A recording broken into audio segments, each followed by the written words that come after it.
था अध्याय पौष शुक्ला पुत्रता एकादशी। धर्मराज युधिष्ठिर श्री कृष्ण जी से बोले, हे भगवान, अब आप पौष शुक्ला एकादशी की कथा सुनाइए।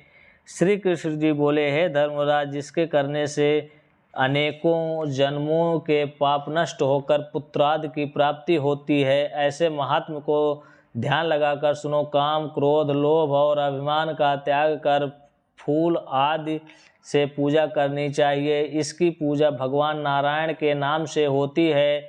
दक्षिण प्रदेश में भद्रावती नामक नगरी में सुकेतु नामक एक धर्मात्मा राजा राज्य करता था। उसको सब प्रकार के सुख होते हुए भी पुत्र नहीं था, इसलिए वह बहुत दुखी रहता था।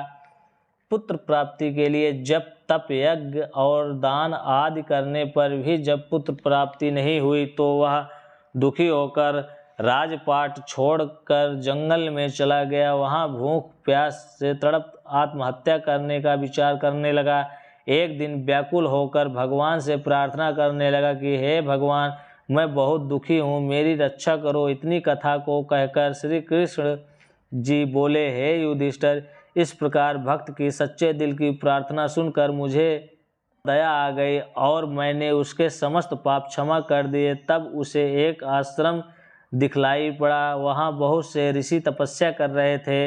राजा ने उन सबको प्रणाम किया। तब ऋषियों ने आशीर्वाद दिया कि हे राजन, तुम्हारी जो मनोकामनाएं हैं वह सब भगवान की कृपा से पूरी होवें।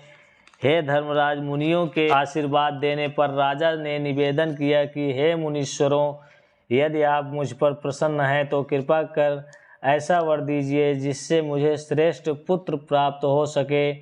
राजा की इच्छा जानकर ऋषियों ने कहा कि हे राजन, तुम विधि से पुत्रता एकादशी का व्रत करना, जिससे तुम्हें पुत्र प्राप्त होगा।